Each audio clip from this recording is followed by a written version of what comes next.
What's going on, guys? I think we're live right now. Sorry for the delay. Just waiting for my buddy Bruno from Brazil. We are trying to get him into this conversation right now. We're just having an impromptu discussion.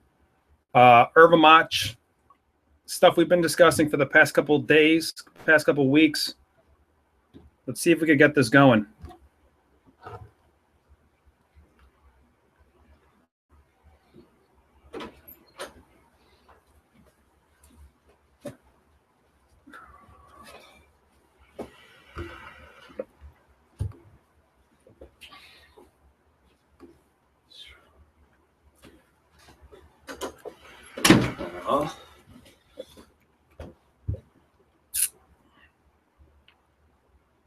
All right, guys.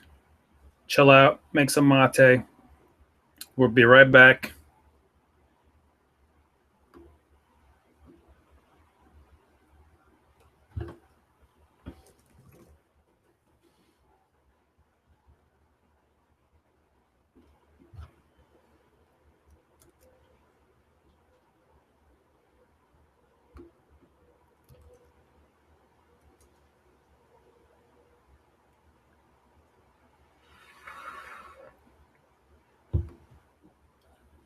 We're probably just going to be discussing, who knows, something to do with Brazil, something to do with Erva Mach, Chimarrão, Yerba Mate Life, Drink Yerba Mate, CircleOfDrink.com, YerbaMateLand.com, providers of Yerba Mate.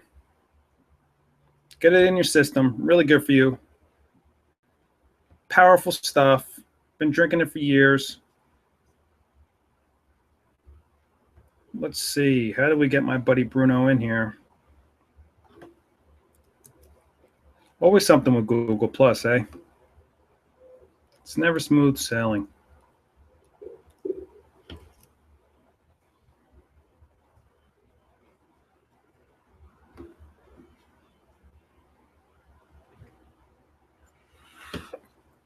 Well, at least I have some mate by my side. Don't worry. You'll see my face in a second once we get this going. In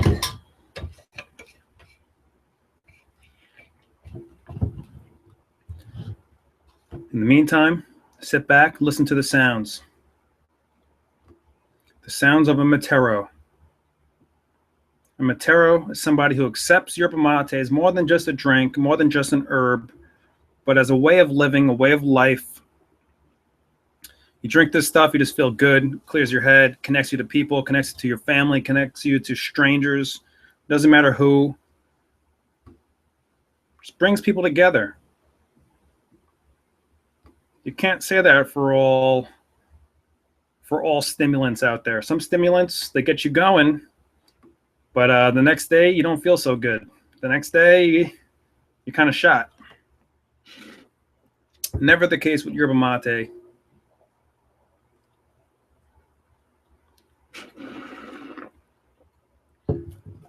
Well, this circle may not happen, guys, but I'm hoping that it does. I hope Bruno is able to jump in. It's just how it goes sometimes. Impromptu. Totally unscripted, just raw. If anybody out there that's listening have any questions about mate, type it in the comments section. We do have one viewer, whoever you are. Thank you for listening to my voice as we get this going. Trying to get Brazil on the line right now. Brazil and New York. We're not connecting right now.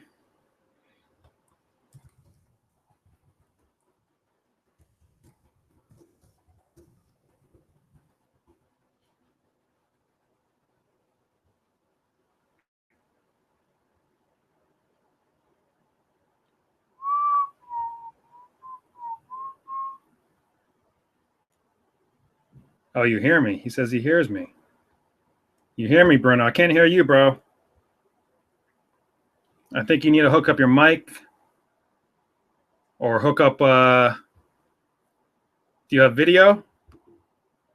You have video capabilities? No, I don't hear you.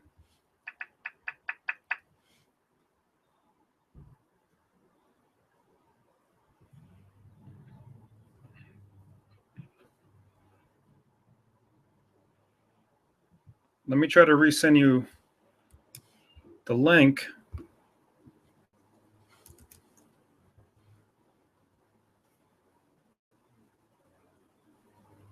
Sorry, brother. Can't hear you.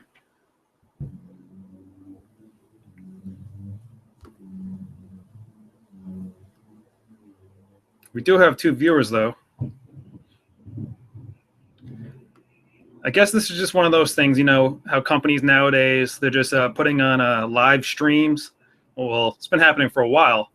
Just think of that as this, guys. Just a live stream of 2 Materos, one of which you could hear. The other one's still working on it.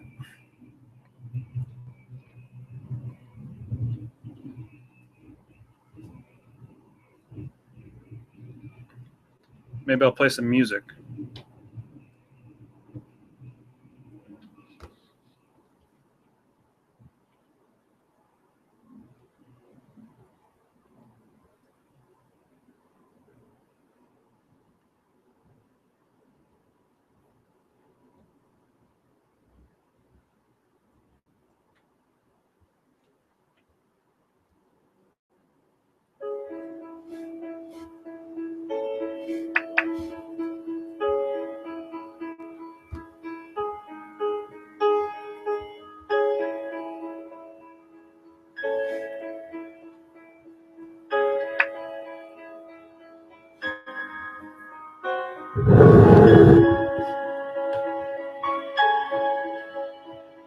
What do you guys know about that classical? There we go, Bruno. Dave, can you hear me? Yeah, give me a second, brother. Okay.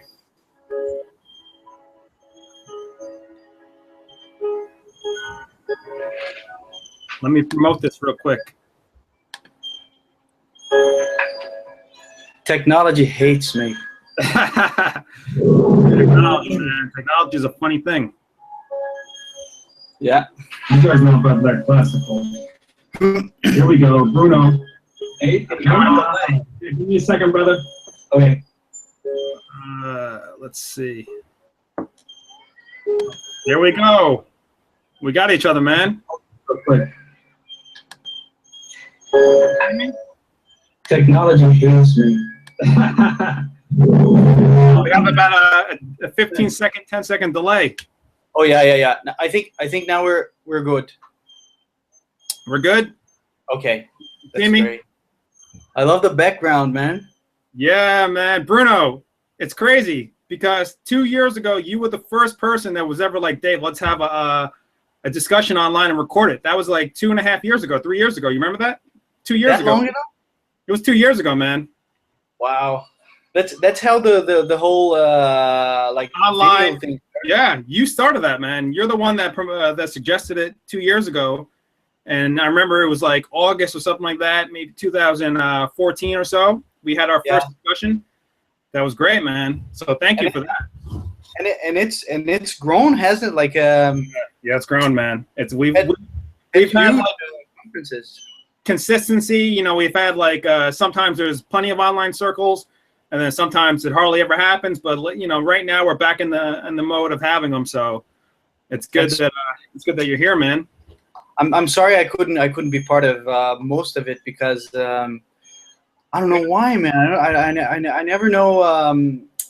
The first thing is that I don't have really regular schedule, and I couldn't find you online, and you're always busy too. So it's all good.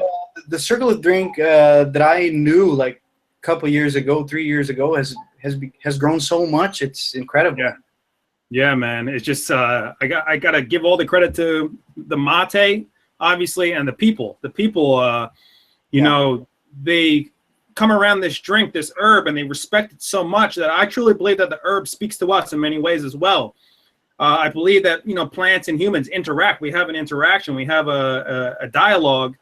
And mate's like, thank you guys. Thank you for sharing me. Thank you for continuing to grow me. And we're like, thank you for making us feel good. Thank you for giving us happiness. Thank you for connecting us with friends and family and strangers. So it's a symbiosis, you know, it's this really beautiful symbiosis and synthesis that is created. Wow. So I don't know, like how many people will be watching the videos or be participating in the videos. Well, in terms of participation, most people just watch these videos. Sometimes people participate. Right now we have a couple viewers, but this video, since it's recorded and it's out there in the web, theoretically thousands of people will watch this video. So it's amazing. You're gonna put this on YouTube, whatever you're saying right now, it's gonna be out there, man. It's gonna be out there in the web. That's brilliant. Para siempre. And so this is you're going to throw this on YouTube later on. This is actually being streaming live on YouTube. So everybody who's a part of Circle a Drink on YouTube and Google Plus, who has their computer open on those pages, is watching this live right now. That's crazy, man. There's so much of technology that I never get the hang of, and then I never knew you could do that. Like when we did that the first time, and you told me, "Oh, people are watching this." I still can't believe. Like, it's really amazing. I could hardly download the Google Now thing. Like, it took me like 5 minutes, and I just kept waiting. Crazy, man.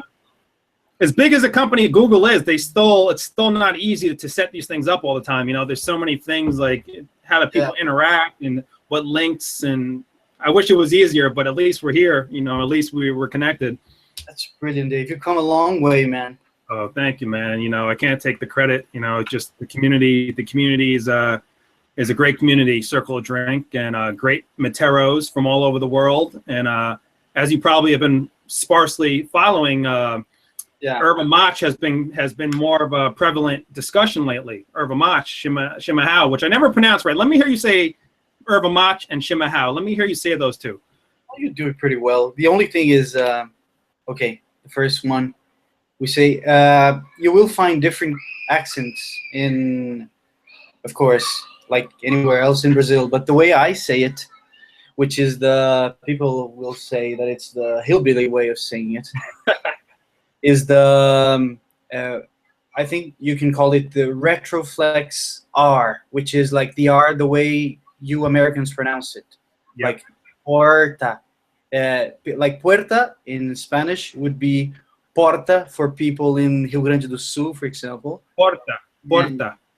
Yes, it's you just remove the E and becomes porta. That's what you're going to hear people saying in Pelotas and Porto Alegre. Mm-hmm. But where I come from, not exactly where I come from, because there's all sorts of accents where I come from. Hold on. By the way, let me just interject. Tell the world where you are right now. Where are you right now? Right now I am in Curitiba. Curitiba. Which is the capital city of the state of Paraná, which is the northernmost state of southern Brazil. Mm-hmm. The state of Paraná is important in terms of Erva Mate, because you probably know it better than me, but the little that I know is that it's the biggest producer of Erva Mate in the country. Mm-hmm. It used to be bigger, even bigger than it is now. For example, the university I studied here was founded with Erva Mate money, and it was the first university in the country. UFPR, Universidade Federal do Paraná. It was founded massively with Erva Mate money, and it was a lot of money back in the beginning of the century, the 20th century. Right. And also, it's interesting. The state of Paraná is important in terms of Erva Mate, because if you in Brazil, when somebody sees somebody drinking Erva Mate, they always assume the person is gaúcho, the way we call it. Yeah, would be the people who are native from Rio Grande do Sul. The whole gaúcho word thing is also a discussion, because the people from Rio Grande do Sul have taken the term for themselves. But originally, gaúcho would be like a cowboy, yeah? Right. But that term is also used throughout the Pampas region, which encompasses Argentina, Uruguay. Yeah, exactly. Argentina, Uruguay, they call themselves the gauchos, yeah? Right.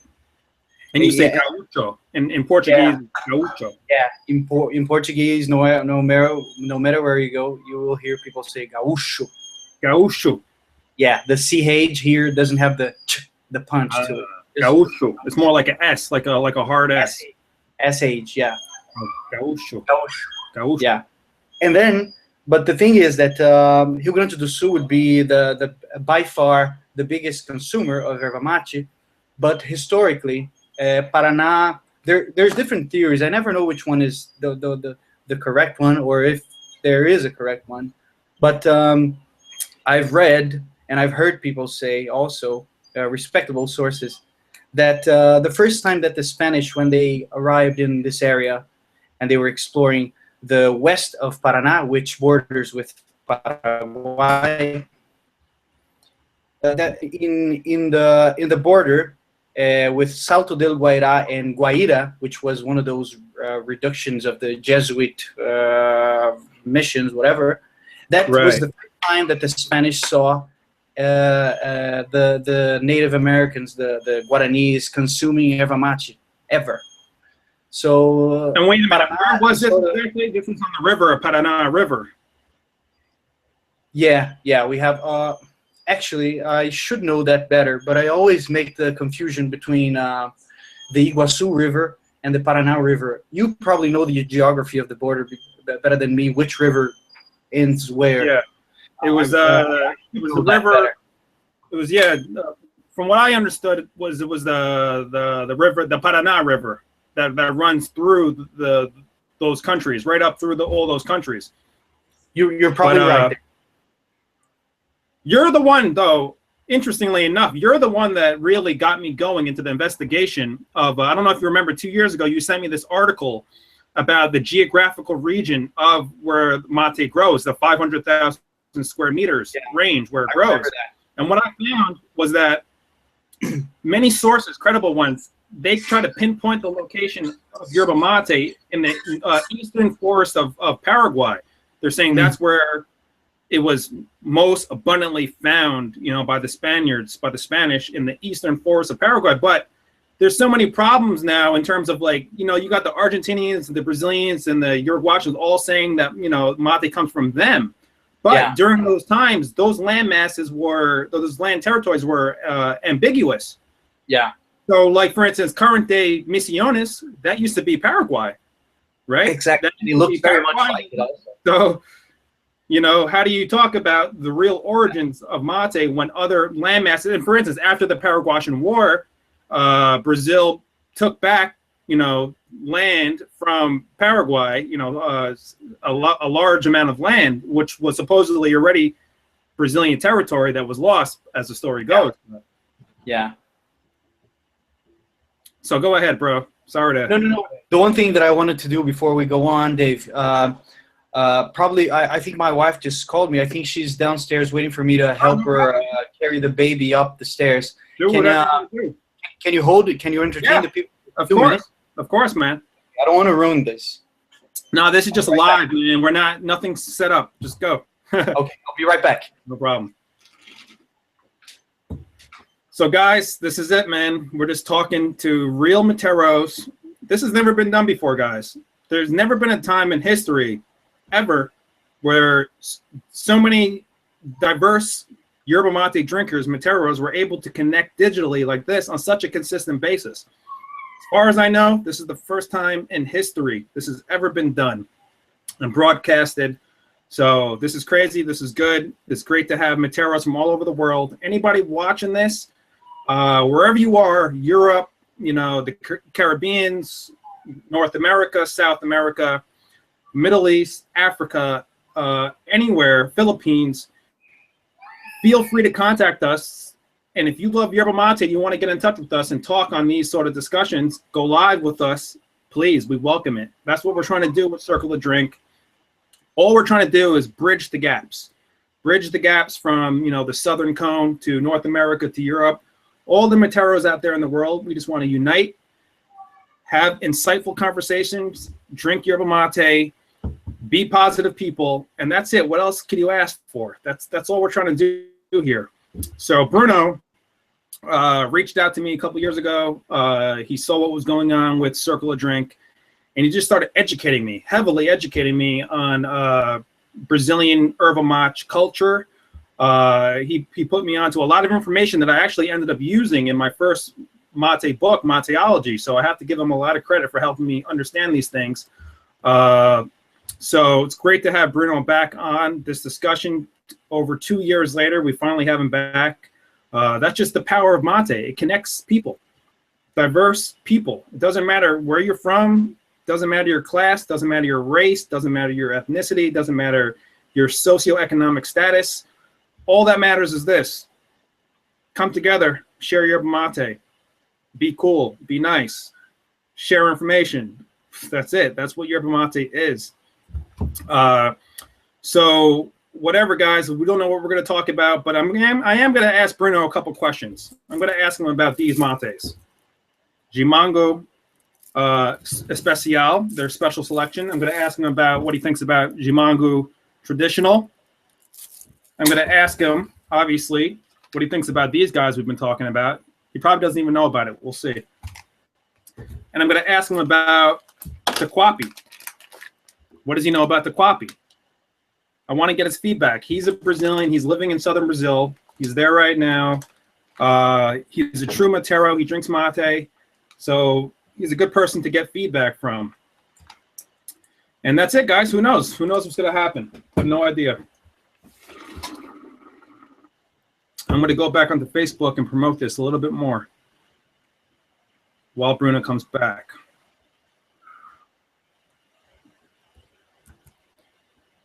Maybe I'll throw back on some tunes.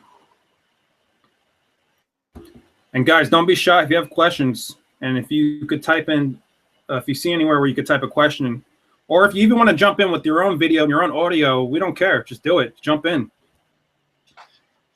Hey, Dave. Hey, Dave. What's going on, brother?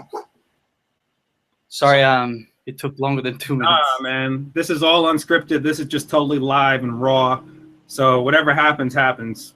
That's it, you know. What were you talking about? I was telling everybody I want to get your feedback on these, man. What's going on with Jimango? What do you think about this? Your honest feedback. If you hate it, tell us you hate it.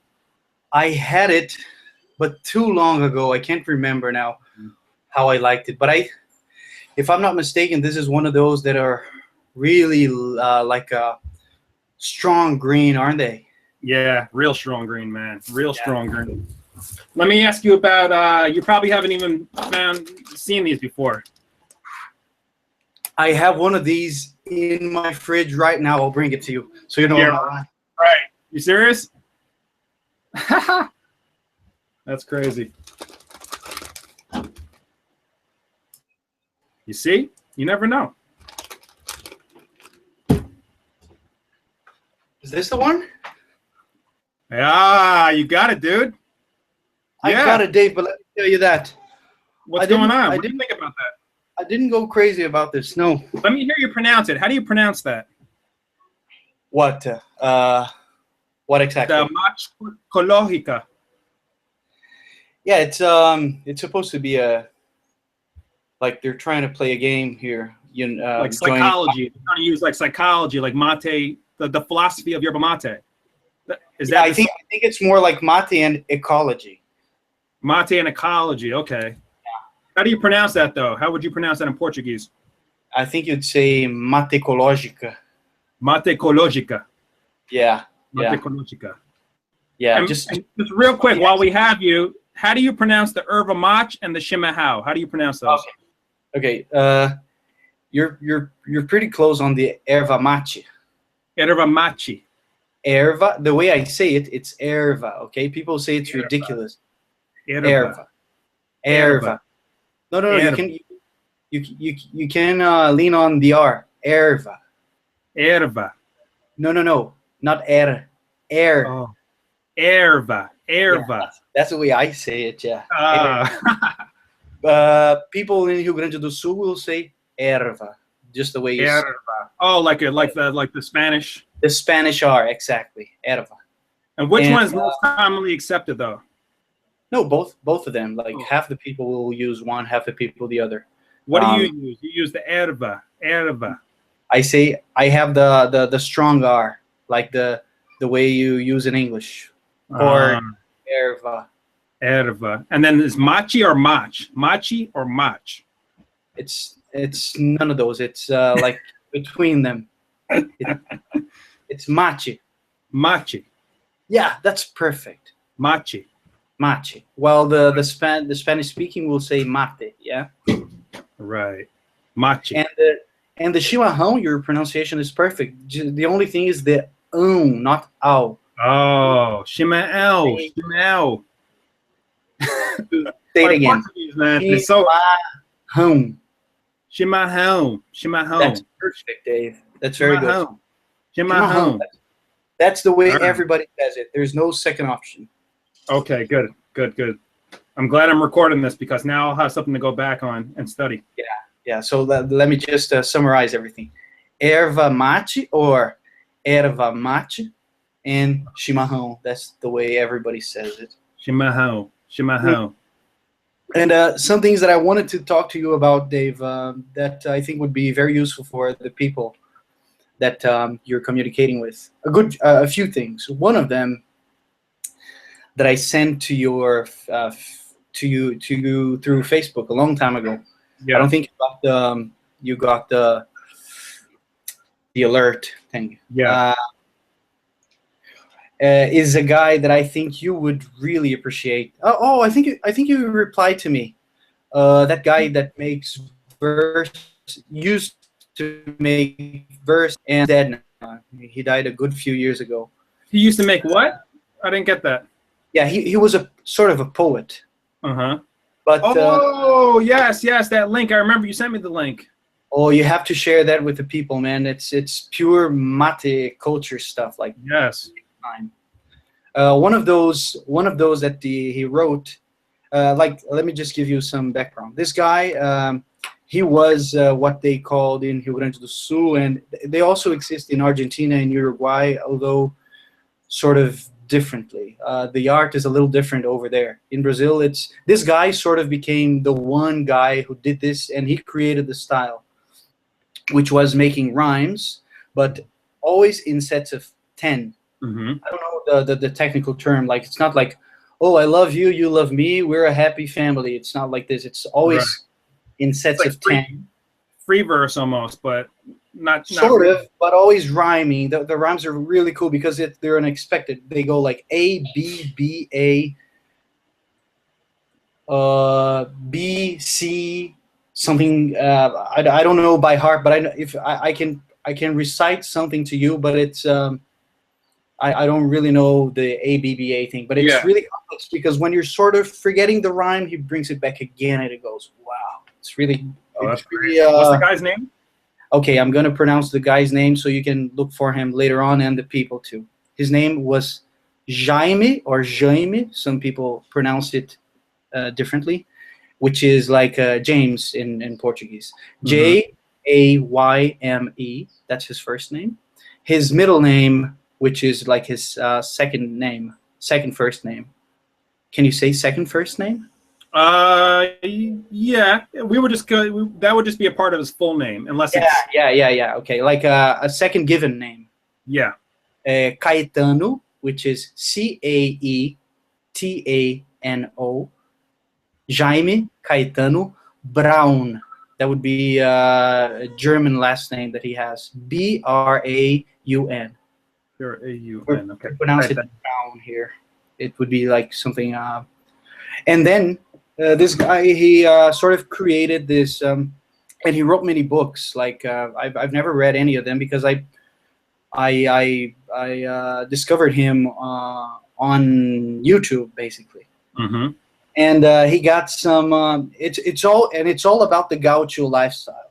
It's all about solitude and working all day, and then going back to the what they called what's the word for it's like a shed. It's not really a shed that the cowboys go and they put the cows to rest. It's like the cabin. Barn. The cabin. Sort of a barn. The barn. Uh-huh. Where the gaucho cowboys would stay at night, like drinking mate and having a barbecue, like asado. And mixing the mate with alcohol. They did that back then, right? I think they did, Dave. They probably did. People were crazy about drinking. Oh yeah, there you go. That's the thing about him. I can send you links of good videos of him. And this guy was a genius, man. This guy was really good. That's good for the people to see, yeah? I'm going to put some images of him. I'm going to find him right now. This is the man. This is the man. I'm not even Gaúcho, okay? I'm from Paraná. I don't understand many of the things he says are very regional words that I've never heard before, and I don't even know the meaning, but it's so beautiful. Like, it reminds me of that poet in that famous Argentinian poet that spoke about the gauchos. I can't remember his name offhand, but there was this famous Argentinian poet that spoke about. Fierro. Yeah, was that it? Yeah. Yeah, I think Martin Fierro is from Argentina. I don't know. There's tons of them, man. I don't even know 1%, you know? But this guy is worth having a look. And he has a couple of them about mate specifically. Really? Yeah, specifically talking about mate and the beauty of it and the solitude thing about it and about sharing, about reminiscing. It's really beautiful. He looks like the boss. He looks like a capo, man. Yeah, and he was people say he was a very difficult person to be around, but he was a genius. One of those people. He was a genius, you know. Right. He tried to kill himself. People say he tried to kill himself once or maybe more. I'm not sure now. So he was troubled a little bit. But I'm not sure that's the truth. But people say if you search on Google about him, you'll probably know more about him than I do now. But this guy is really worth looking, and it's the perfect soundtrack for drinking mate. There's nothing better than this guy. Nothing. Oh, really? Yeah, so this guy is a musician as well, then? No. But no, the thing is that on YouTube, his songs are not really songs. They're just a guy playing the guitar, and I forget the guy's name, but the guy was also a genius. He was an Argentinian. I think he's still alive, if I'm not mistaken. And then it's him reciting his poems. But the thing about him is that he recites them so well that it would be just useless for somebody else to recite them, because they would be, it would be shit house. Right. So let's listen just to one real quick. How do you think? You want to listen to one real quick? Go to the third one, Dave, Mateando, which is drinking mate. Mateando. Oh, the third one on that page. Okay. Yeah. All of them are good, but this Mateando one is real good. All right, let's play this for the This is the soundtrack, brother. All right.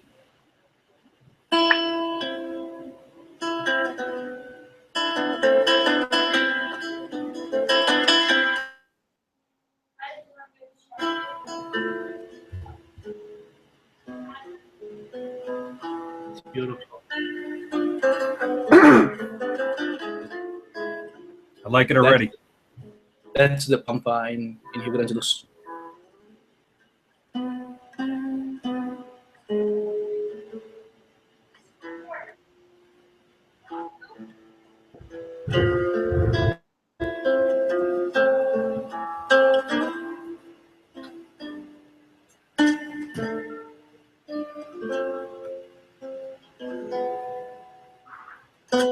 Gaúcho. Meu Patrício, aí foi o mate, vá chupando despacito, que é triste matear solito quando a velhice nos bate.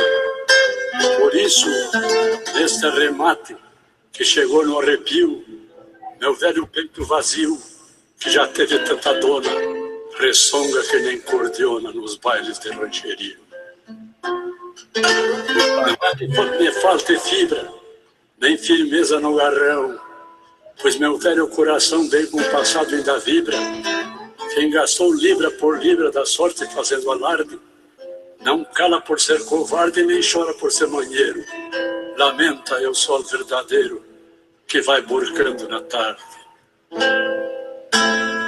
É a saudade, essa punilha, que vai nos roendo o canal, esse caruncho infernal que fura até Corunilha, é a derradeira tropilha da vida maltironeada, que chegando ao fim da estrada, se dá conta num segundo, que veio e vai deste mundo, sofrendo troco de nada. É triste matear sozinho, de tarde ou de madrugada, amargando a paleteada de algum passado carinho. Como dói lembrar o ninho que o tempo levou na enchente, mas porém deixou semente de tristeza e de amargura, para reviver a ternura de alguém que já foi da gente. É por isso, meu Patrício, que não matei o solito, embora o verde bendito para mim seja mais que vício. É o meu último munizo, que não dispenso nem largo, e peço a Deus, sem embargo, na chucreza do meu canto, que no céu me guarde um santo, parceiro para o bate amaro.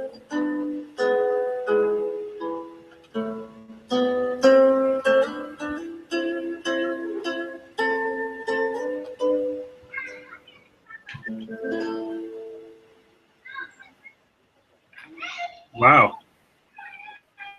That's Powerful, deep, isn't it? man. That's Wow, deep. he's talking about a lot of deep things. You know, the struggle, about the solitude. That's powerful. It's beautiful, and the cool thing is that both Argentinians and Uruguayans, the ones that are really into gaucho culture, they also respect him a lot. You know, it's not just in Brazil. Most people in Brazil have never heard of this man, except the people from Rio Grande do Sul or people who were from Rio Grande do Sul and went to different states. But in the Gaucho region, in the Pampa region, this guy is worshipped. You know.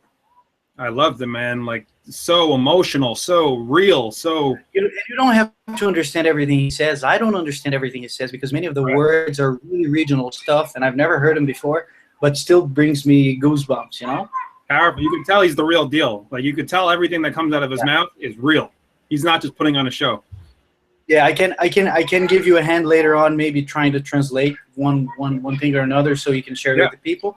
But the good thing is that he finishes this one, for example, saying, I'm not going to do it justice, but anyway, in the end he says it. I ask God that when I die to set aside an angel to drink some bitter mate with me. You know, that's his last request. That's great, man. He was true Matero. Yeah, he was. You will find pictures of him drinking mate everywhere on the internet and all. But this guy, everything you go, there's also one. I'm crazy about him. There's one that he talks about control. Road, and you'll see a small cemetery with like a dozen crosses, and nobody has probably set foot there maybe in a year or 5 and it's called Cemitério de Campanha. It's called it's like a countryside cemetery, and it's beautiful because he talks about being a gaucho at night, riding your horse, and then you see a cemitério like this, and then you hop off the horse and you pay your respect to the people who died there, and the cool thing that there's no difference between the rich and the poor. They're all there under the ground. They're the same. And once I was in my wife's family is from Rio Grande do Sul, and once I was there and I ran into one of those cemitérios de campanha, and I went there at night listening to this guy. You're crazy, dude. Oh, I nearly shat my pants, man. I'm not going to any cemetery at night, man. I put it on my iPod and I said, I'm going there to have the experience. And it was... Damn, the mate protected you, man. Lucky thing you had the mate. There's also another one about the owl, Coruja. It's I'm gonna send it all to you later on. Yeah, we'll put it on the link. We'll make them links below the video, so when people watch the video, they can scroll down. Yeah, but this guy is the perfect soundtrack for drinking mate. Like late at night when you're all alone, you throw that in. Mm-hmm. I don't know. I even once. Enough of him. Just this last thing. Once I was walking on the street on a very busy day, like it was sunny, it had nothing to do with the thing he was talking about. But it was the first time that I heard one of those verses, and it brought tears to my eyes, man. I was walking on the street and I had to dry my eyes Yeah. because it was so embarrassed that I was crying. Just because of one or two things he said that moved me, you know. Of course, man. That's gotta really let it flow. That's powerful, man. yeah. So this guy, everyone, is worth having a look. Something else, Dave, that I wanted to. I want to tell you many things, but I want to ask you many things too. How's the? So when are you planning on coming to South America? So, as you know, I've been telling people, and Argentina knows as well, this year, 2016, I'm making 2 significant trips. One of them is to Brazil. That's probably going to be my first trip. And the reason why I want to go to Brazil is obviously because technically I was in Brazil in 2005. I was there for a couple weeks. I didn't know anything about mate back then. I was in Mato Grosso. I was all over the country, really. Paraty. What were you doing? Mato Grosso? What is it called? Mato Grosso? Yeah, that's perfect. Yeah. Yeah, I was there. I was in Mato Grosso, but I wasn't in Matero back then. I was just partying. I was just partying with people. What did you go doing Mato Grosso, man? That's not the place you'd expect an American I'll tell you, because while I was in college, I was a part of this international business class, and we were studying agriculture at the time. And there was this trip where you go to Brazil, you spend a couple of weeks in Brazil, and you go meet all the farmers and ask them questions about cattle and farm production. But really, what we really did was we would spend maybe an hour every day going to the farms, and then the rest of the time we were at the beach at the bars. It was crazy. Like, it was just party. It was like a trip for partying, really. But I was in the midst of mate back then, but I didn't know anything. I didn't even know what mate was. You were, man, Mato Grosso do Sul mainly. Yeah, that's where it was, man. I was there. I was in Rio. I was all over the place, but that was the first place we were at, Mato Grosso do Sul. Mato Grosso do Sul is mate country, man. People drink tereré there all the time like crazy. Dude, I wish I would have known. I wish I would have known about mate. But leading up to what I'm talking about Brazil is, as you know, I've been talking about Argentinian mate and Paraguayan mate, Uruguayan mate, all these years. And I've always known, to some degree, that there was obviously mate coming out of Brazil, Erva mate, but I never really got into it until you and I started speaking a couple of years ago, 2 years ago. But I realized that, I need to go to Brazil, and I need to see these things firsthand, and I need to go back, and I need to learn the language better, and you really got to absorb the language. Yeah. Knowing Spanish already is going to help me to really better grasp Portuguese, I think. And I want to go prepare the mate there and learn from the people there. So this year, probably within the next maybe 2 months or so, maybe less, we'll see. I'll be in southern Brazil, which will be great. But I still don't know where to go. I still am not sure. I got my friends in Pelotas telling me to come to Pelotas. I got my friends in Porto Alegre saying come to Porto Alegre. I got you saying, you're telling me to go to any one of those places. So where's the place that I could, number one, learn a lot about Erva mate, but number two, also learn the language. I want to, probably enroll in some sort of little school or get a tutor. I think it'll be fine in either of them. Like, I've never been to Pelotas. I've been to Porto Alegre a good few times, and it's a very interesting city. It's not a city I'd like to live in because in terms of organization, Curitiba, Curitiba is a better place to me. Yeah, Porto Alegre. I found it too hot in the summer. Mm-hmm. Too hot, man. Really. The city, it's a little difficult to get around. For me, I'm not a very good person to. You know those people that know where to go, how to go, where, the directions. I suck at that, so I had a hard time in Porto Alegre. Pelotas, on the other hand, is a smaller city. I would say, I don't know, man. I would say you'd be more comfortable in Pelotas. If it was me, I would rather go to a smaller city. Smaller than Pelotas, or smaller as in Pelotas? No, as in Pelotas. Oh, I okay. don't know how big Pelotas is, to be honest. I have a good friend from there. He's been away for a while, but I have a pretty good friend from there. And how would you compare that to where you're at? How would you compare that to where you're at? I don't want to be unfair with Porto Alegre. It's a very interesting place culturally also. And Curitiba is not wow. There's good and bad things about Curitiba, but I think Curitiba is much more organized than Porto Alegre. So it was a little difficult for me to. It would be difficult for me to adapt there.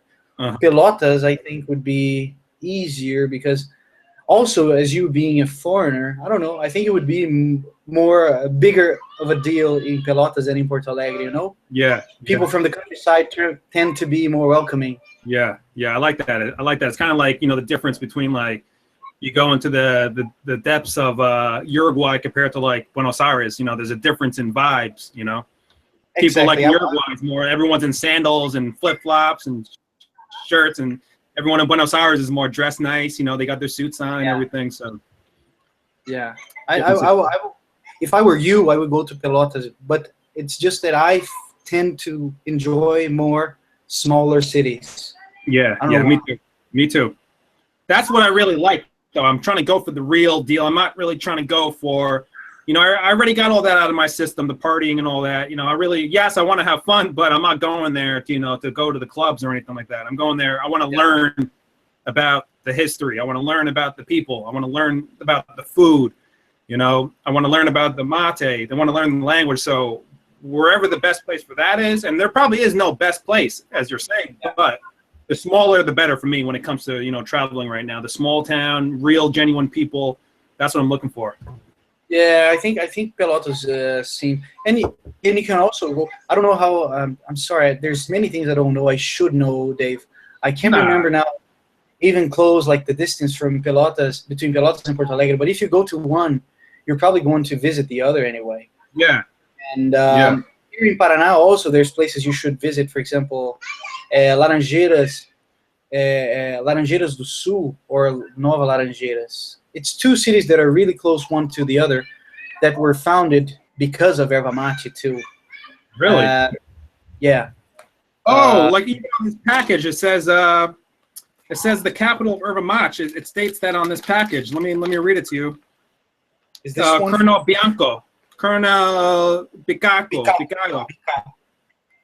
Yeah, but then again, is that true? Is that really the capital of Erva Mate? I don't know.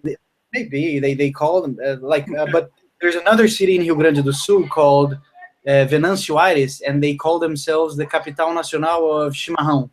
So you have the Capital Nacional of Chimarrão, the other one is Erva Mate, and I don't know. Real quick, let me just cut you off. Let me tell you real quick, what's going on with this? You like this or not so much? I tried this, Dave. The last time I tried this was a good few, maybe 6 months ago or more. I didn't really like it.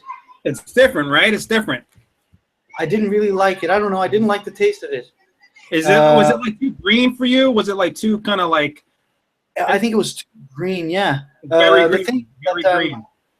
Yeah, I think it was too green for me. I'm developing I tend to like mate more like the Uruguayans do. Mm-hmm. You know? What do you know about this? I've never tried this one. Is it good? Tequapi, yeah. I actually really, really like it. It has like this toasted taste to it. Almost like it's toasted. I don't know. It might be toasted. I don't know. It's I actually prefer it more than Chimango. Yeah, Chimango's really pretty. You'll find it everywhere, but I can't remember if I liked it or not. Mm-hmm. To be honest. But right now, this is my number one. Like my number one Erva. I would say this one, Tequapi. That's cool. Yeah. And Dave, something else that I wanted to tell you to make a video about, and I couldn't find any decent videos on it. Was on the importance of it's really sanitary, because I have 2 self-immune diseases, and I have to be really careful about cleanness, you know. Right, and the thing is that the bomba, the bombilla, whatever, whichever way you want to call it. There's a utensil here. Yeah, there's a utensil here that I have. It's really good to clean it, and I think you should make a video teaching people how to clean their bombillas, because the things that will come out of them when you clean them are gross, man. Do you have the utensil on you? I have it. I'm gonna show it to you. Maybe you've seen it before. Let's see it.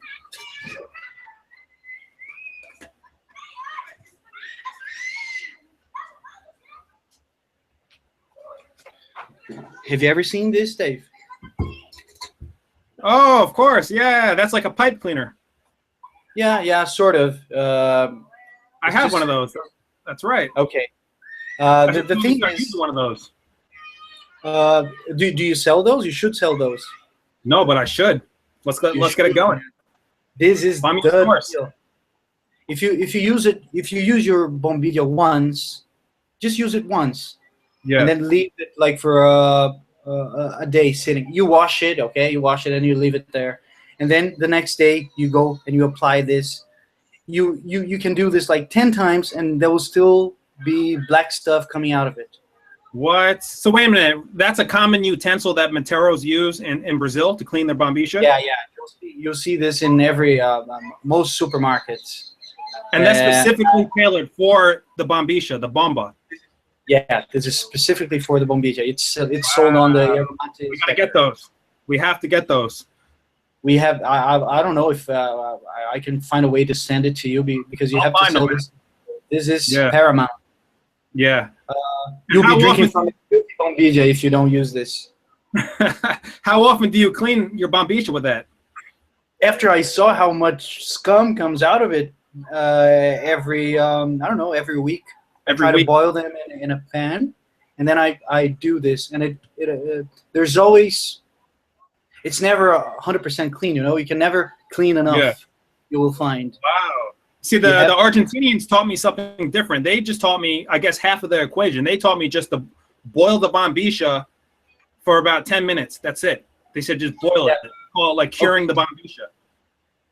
But I guess that's only half the equation. Yeah, that's what I. But let me tell you something. The first time that I boiled the bombilla was because of you, I think. Mm-hmm. I think I heard you say it somewhere. Yeah. And I tried it, and then after I boiled it, I said, "Oh, it's clean." And then once after boiling it, I said, "Oh, let me try this on it." And still a shitload of stuff came out, Dave. Seriously. Oh man, we gotta get those, man. I gotta get those things.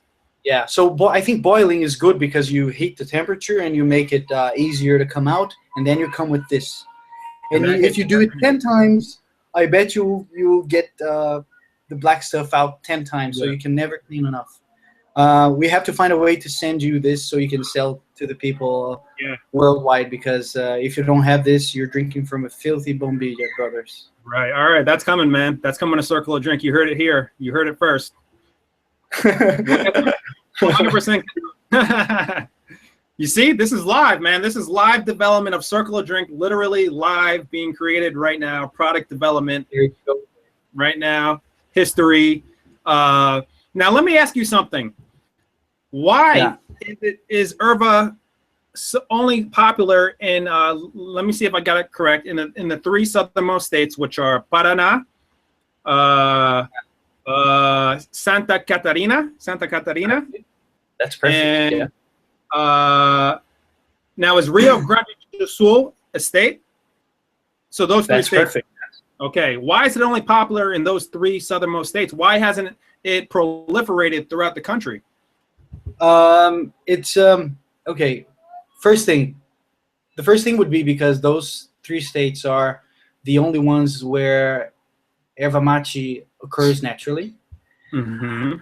Maybe Mato Grosso do Sul also, because it's so close to Paraguay. I think no. I know so because I saw it on a video on YouTube.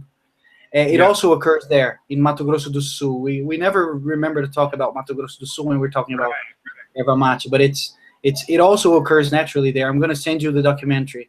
So that's one of the states too, Mato Grosso do Sul. Right. Yeah, it grows naturally there too. But mostly, and it used to grow like in the wild. I'm not sure they're big producers nowadays, but it's part of the the natural distribution of the plant. Right. But something else that erva mate is also consumed in other states in Brazil, mostly because of people from these 3 states that have gone to explore. I don't know. The north and the northeast of Brazil now is full of people from Rio Grande do Sul who went there in the 60s, in the 70s, in the 80s, in the 90s to like they sold 1 hectare back home and they bought like 100 there, you know.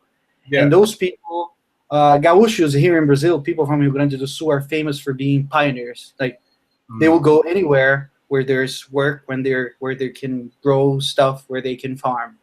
And they are all over the country. So there is not one state of Brazil that doesn't have one of those CTGs, we call it. It's Gaucho Tradition Centers. Like they go live elsewhere and they have small fraternities. I don't know how you call them. It's like clubs where they meet and they keep their traditions alive, you know? Right. And could you go there? Could anybody participate, or just like a member? Yeah.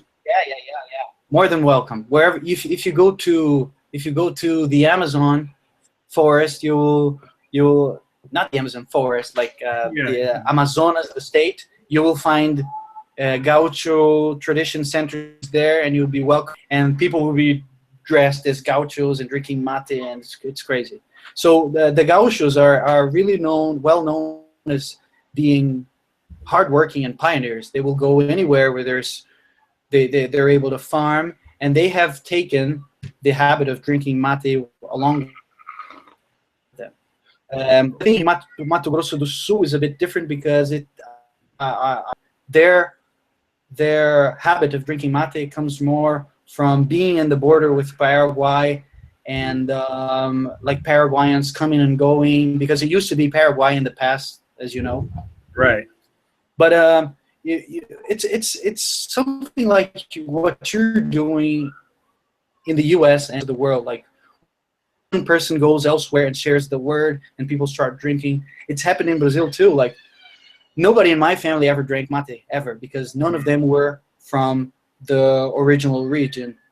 But I picked it up by living where I lived in. My wife's family, they've always drank it because they are from Rio Grande do Sul. Trips I've made when I was younger, people I've met, you know. That's great, though. I love how people extend the tradition. They take it from one place, they bring it to another place, and it kind of creates this little like germination. Yeah. You know, every once in a while I get some people though that are not, you know, they're like, oh, you stole our national drink and you're taking it all over the place, and like, and this is a good segue into a discussion that you and I have been talking about for years, actually. We both know that mate could grow outside of the Southern Cone region. It can, based upon certain climate situations, but yet it hasn't been done, or it's either being done very quietly. It's crazy. What's going on? You know what it is? I think that you guys are doing a good job marketing, telling people that it can't grow outside of the Southern Cone. I don't know. I think you can do it in Jamaica, Dave. Honest. No, I'm joking. People already know. Yeah, that's coming, man. That's coming. Really? Well, I'm going to stay quiet about it, but let's just say mate, I already know, will grow in the Caribbean islands.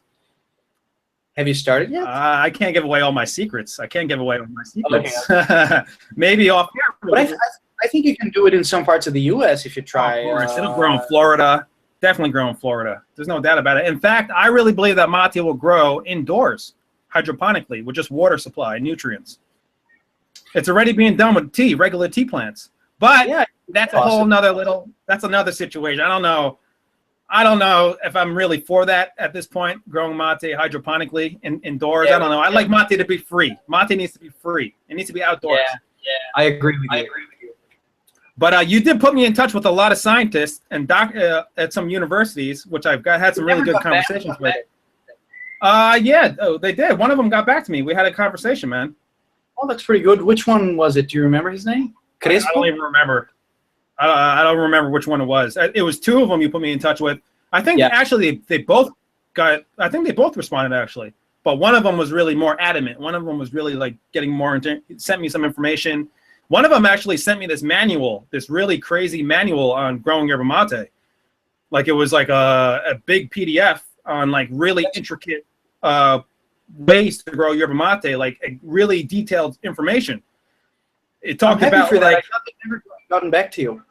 Yeah, man. I have to, my Portuguese, I guess, is good enough to understand most of it, but I still need to look up certain terms. But it was like in depth. It was talking about like the spacing of the mate plants. It was talking about growing in the shade. It was talking about growing out in the open sun. It was talking about pruning the plants. Like it was crazy detailed. Yeah. And Dave, one more thing. If you ever come to, when you come, and if you have the chance of coming to Curitiba, you can, I can take you. There's a place not far from here that's called the Museu of Erva Mate, and I've never been there. We could go there together. Ooh, that'd be great, man. I'd love to go there. And also, oh no, I just wanted to tell you a few weeks ago I went to Paraguay, to the border there, to visit some relatives of my wife's, and it's crazy to look at how Paraguayans drink erva mate. Like people will be riding motorcycles drinking tereré. That's crazy. It's crazy. Like you talking about Paraguay or Uruguay? Uruguay, you're talking about. Yeah, no, I saw that in Uruguay too, but it was. I went to Uruguay in 2009, but now a few weeks ago in Paraguay, it's the same. I saw a guy riding a motorcycle with his child in front of him, with his wife behind him, with the tereré and the jug. It was crazy. I don't know how he was riding the motorcycle at all. That's crazy. And they do that in Uruguay too. Yeah. I think I'm not sure, but I think the consumption in Uruguay is bigger than anywhere else, isn't it? Yeah, per capita, yeah. Per capita, yeah. They're crazy. I crazy, think it's, man. That's too much, in my opinion. Like you walk everywhere you walk in Uruguay. Like I was when I was living there briefly, I used to go to the Rambla, which is the boardwalk. Yeah. And like once you walk on the Rambla on the beach, everybody's drinking yerba mate. Almost everybody. It's crazy, man. It's like so prolific there. And let's put a number to it, Dave, because people normally don't believe when we say everybody. It's not everybody, but it's like at least 70% of the people. Yeah, I would say at least 70-80% of the people. Yeah. Yeah, that's same crazy. thing in Argentina, same thing in Paraguay, and same thing in southern Brazil. I would say southern Brazil. Yeah, but it wouldn't be anything even close, because I think Uruguay and Paraguay beat everywhere else. Yeah, Paraguay on the tereré, and because the Argentinians and the Brazilians would mostly drink mate at home, when they're not doing anything else. But Uruguayans will be, I don't know, riding the bus and drinking it, and Yeah. But it's funny because even like in Argentina, I came into contact with some people who were like, "No, we don't drink mate anymore. That's kind of like primitive. We don't drink that. We drink coffee. It's all about coffee." Now, I was always kind of shocked when I heard some Argentinians talking like this. They're like, "Really? Nah, mate is old school. It's old school. That's the history." And what this is what you hanging around with. I was hanging out with so many different people, man. I was hanging out with the diehard Matero. I was like people who were really, really into mate. Then I was hanging out with some people Argentinians who just didn't care about mate at all. Like they didn't drink it. They had nothing to do with it. And then I was hanging out with a lot of foreigners as well, because, in the city of Buenos Aires, you got people literally from all over the world who just come and just start living there. It's crazy. It's like you go there, you meet someone from like England, Germany, Japan, and I'm like, "What are you doing here?" They're like, "We just decided to move here." And that's exactly what I did too. I just decided to move there, and I ended up living there for 3 years. It was crazy. But I've never been to Buenos Aires though. Yeah, it's a nice city, man. I recommend it. Some people don't like it. I like it. I thought it was cool. The thing about in my opinion, the thing about the Argentinian people is that once you get to know them and once they get to know you, everything is great, But if you don't know them that well, and you try to come on too strong or they come on too strong, it can kind of clash. But that didn't never happen with me. Like I always say, my first day there, it was nothing but love. Everything was cool. In fact, let me take a step back. My first day in Brazil changed my life, and I hardly ever speak about Brazil so much because it was such a brief trip, and it has nothing to do with mate, really. But Brazil really taught me how people are just so, how to relax. Brazil taught me how to relax. Like when I went to Brazil and, I would go to the beach and I would ask people questions. I'd be like, do you go to college? And, this girl, I'll never forget, this one girl told me, she was young, she was like, I don't know, like 17 or 18. And I was like, do you go to college? She's like, no, I can't because I can't afford it. The only people that go to, college in Brazil, the people who could really afford it. So I was like, are you happy? She's like, yeah, I'm so happy though. And I'm like, do you have everything you need? She's like, yeah, I have a house, my parents have a little shop and I have all the food I ever need. So I'm like, you're happy? She's like, yeah, I'm so happy. I work, I help my parents out. Then I spend the rest of my time at the beach and playing soccer. And that inspired me, man, because, I'm looking at someone who doesn't really have a lot, but yet she was just so happy. She was just so content and she was sincere. And, back in 2005, when I came back to New York, that changed my life, man. I started getting the Havaiana sandals, started wearing those sandals. It just changed my whole perception of just like, you got to really enjoy life. You can't just be so, build things, do things, create things. Like, those produce. It can't, but life just can't be that way. So Brazil was really my first time ever in South America. And, that's why I'm so happy to go back to Brazil this year and kind of come full circle now that I know about the mate, now that I know a little bit about the situation of this powerful plant, and bring things back full circle now. Yeah, it would be like a circle, really. It's a circle, bro. No pun intended. No pun intended. It's a circle. Everything's a circle right now. Yeah, that's crazy. I got someone I've been working with who's from Pelotas. And he's really into mate too. He's actually an agricultural engineer student. And he's been putting me onto a lot of information on yerba mate, about growing yerba mate. He knows people out there, farmers out there. So, I want to do a tour of like different farms, different yerba mate estates, go see how it's grown out there. You must. Oh, a place you could visit too if you come to Curitiba. I don't know if you've ever heard about the 12 tribes of Israel, something like that. No, I haven't. It's I know about the 12 tribes of the yerba mate company. That's involved with the 12 tribes. Yes, exactly. That's the people I'm talking about. It's sort of a. I'm not going to mention the name though. It's sort of an alternative community, and they are located very close to Curitiba. What do you think about that? Say again? What do you think about that community? What do you think about it? I don't know, Dave. When I was in college, I had a friend who used to go there, and he took me to one or two meetings. It wasn't really meetings. It was just like days that they played music and danced, and it's like people.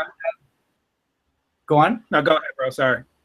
No. The thing is, they're really religious, and they have something to do with the tribes of Israel, and they sing songs about it. I've never really gotten to understand what they believe or what, but they all had interesting names like old the regional names of people in the Bible. I don't even know how to pronounce them. Yahshua or whatever. And then were they people?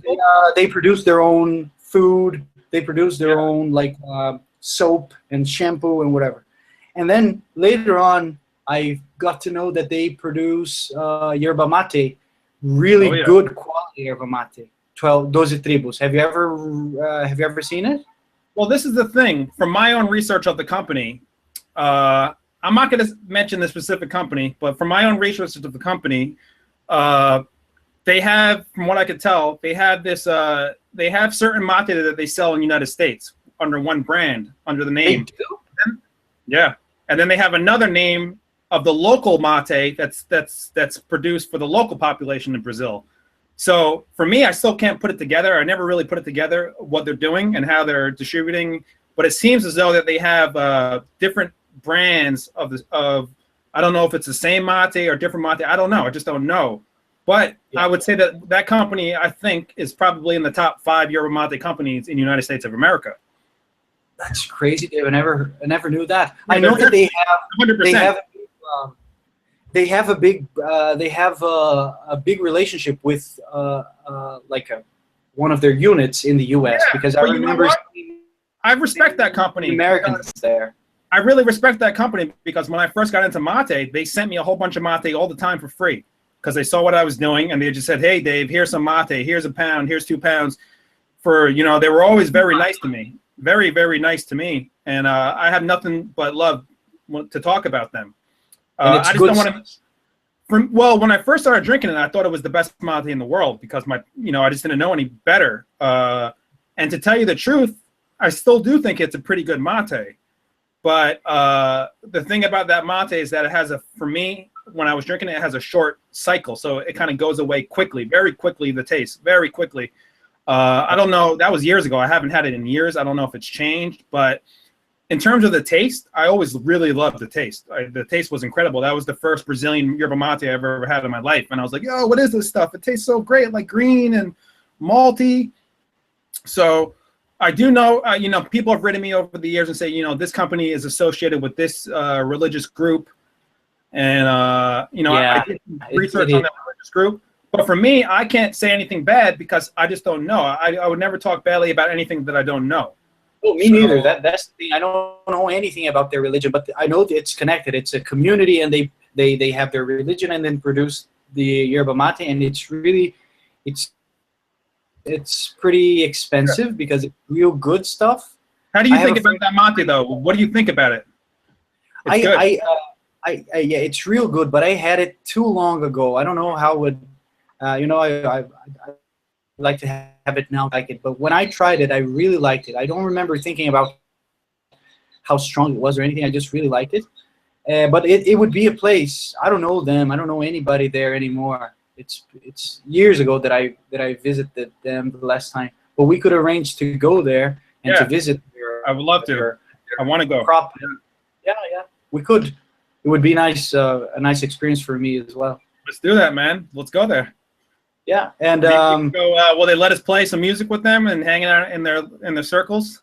I think they would. I remember something that I remember from them was that their children were so well behaved. You would see children like 6 years old. They would be bringing you stuff to eat. Excuse me, sir, would you like some? I said, "Fuck, where did those children come from?" That's really cool, nice children, and you normally see 6 or 7 year olds being like really like polite, well mannered, little brats, and those kids were like really surprisingly well behaved, and there didn't seem like the parents didn't seem to be like very old style, like the children were just nice. I don't know. Was it kind of like a commune situation? Do you know this word commune? Commune, you mean? Commune is like a community, but it has a different undertone. So a commune is more like, I don't know if you've ever studied like 1960s California, where people would come together and it's all about like free love and like, let's hang out and let's just, hug each other and sit down in a circle, kind of like that. They play the guitar, they pass a joint or whatever, like that's kind of like a commune. Everyone cooks food together, eats together. Yeah. It's all about the collective. I remember that, but I don't know if they smoke joints or anything like that. But I remember everything being about the group. It was very collective. Yeah, I didn't know that word commune. It's commune. It's probably the best word to describe it. Yeah. And they usually have like some sort of like leadership structure, like a council that comes together that kind of dictates the development of the community. Yeah, they had their leaders. I remember that too. Okay, but then on the other end of the spectrum, it could become almost radicalized to the point where it becomes like a cult. A cult is the most radical development of a commune. So here you have a commune where it's peaceful and everyone's all free love, together meals.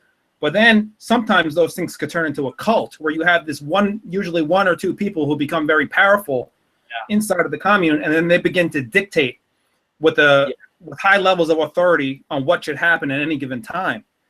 Yeah, I don't know it close enough, but it could be the case. I don't know. I just I'm not a religious person. I don't. I'm all for science and humans and people living their lives the best way and helping each other. You know? But as far as the way they were structured, I remember there used to be a leader that you used to. There was a hierarchy, you know. Yeah, it was. But they were really I don't lovely. think anybody get out of hierarchies in this world. There's always hierarchies are natural human development. I really believe so. There's no way out of hierarchies. There's really no way out of it. You know, it's just natural. I think you need hierarchies, otherwise you have chaos. You know, you have to have levels. And I do remember. I remember that you mentioned the U.S. I remember that a few times that we were there were people from the U.S. who were spending some time here. Yeah. And there was like an exchange of people. I remember that. Yeah. Yeah. What else, Dave? Yeah, what else, man? What's going on? So Coca-Cola, you know, they purchased the Mate Leão in 2011. So have you heard anything new about Coca-Cola making any developments in Brazil, or nobody really? There's nothing. I haven't been able to follow the news, Dave. Yeah. What about the prices in Brazil right now? How are the prices of the Erva? Are they stable? I don't know. It's been a few months since the last time I purchased anything. Mm-hmm. But yeah, the dollar here is crazy. It's above 4 reais. The dollar right now is crushing the reais, isn't it? You're going to. I'm going to have a good time. A lot of money, bro. Your dollars. You give $1, you get a. You can stay in a hotel room for like a month. Nah, I got to agree with you. I was looking at some of the prices on what's going on with the exchange rate, and I was pleasantly surprised, man, to see what was happening right now in Brazil. I mean, that's probably not good for you guys, but maybe it is good for you guys because more money is going to be spent. You know, more money. Yeah. I don't know. That's a whole nother discussion. For some people, and it sucks for others. Yeah. Yeah. Yeah. For most of us, it sucks because I don't know. I don't want to get into politics, but the people we have now in the government are hopeless, man. Jesus Christ. Mm. They're robbing us. They've been robbing us for 12 years now. And so your economy is getting worse. What do you feel about your overall economy? I think we need somebody like the Argentine guy that just got elected. Macri. You know? I forget. Macri, exactly. It's funny because that guy got back on track, man. When he got elected, all my business associates in Argentina were so happy. They were like, "Dave, this is a success for us." They kept on telling me like, "This is great for us, Dave." And then I had some other people saying, "No, this guy's no good," you know. But most of the people who told me, they said for business at least, it's going to be good. Yeah, you need business. You know, you need business to run a country. The Kirchners who were before Macri, they were killing the whole thing. You know, the woman was a lunatic, and her husband was also. That was crazy, man. I was living there during that time. Oh, you were living there? Yeah. Oh yeah. When I was really young, they were doing really well. The dollar was worth 1 peso. I remember they used. Yeah, the dollar was 1-1. The dollar was 1-1 until I think 2001. When it was artificial though. It was just what was the name of the previous president? I forget it now. I was talking about him yesterday. I just forgot. But the Kirchner was. It just. I know who you're talking about. I can't remember the name myself. You're talking about when the dollar was 1-1. Yeah, the dollar was 1-1. I remember when I was young, and they had a lot of the money was good, so they used to come to Brazilian beaches. And I remember being young and playing football against the Argentinian guys, and there was this rivalry. It was really cool. and now the last few years, Argentina has been on the I can't remember seeing them worse, and all the indicators were just pointing to we're a worse crisis, and now this Macri guy, I have big hopes for him, and I wish Brazil had a turn like that one, you know. Well, it's good that we're having this conversation because I found out he's probably going to watch this, but I found out through an associate that the president of the Yerba Mate Association of the entire country of Argentina is closely following all the videos on Circle of Drink.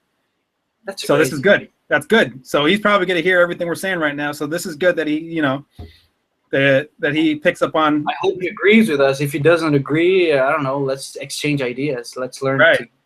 So if you're listening, Mr. President of the Yerba Mate Association, you know, take into account, you know, let's build the economy. Let's build the economy. That's all you need, man. That's all everybody needs. Yeah, absolutely. And I think that, you know, mate, I have a lot of long-term plans for Yerba Mate. And, you know, I don't really talk about these plans so much, but really a lot of these plans incorporate economic development within the Southern Cone. You know, economic development for the people, not just for other companies out there. I'm talking about for the people. I want to help the people.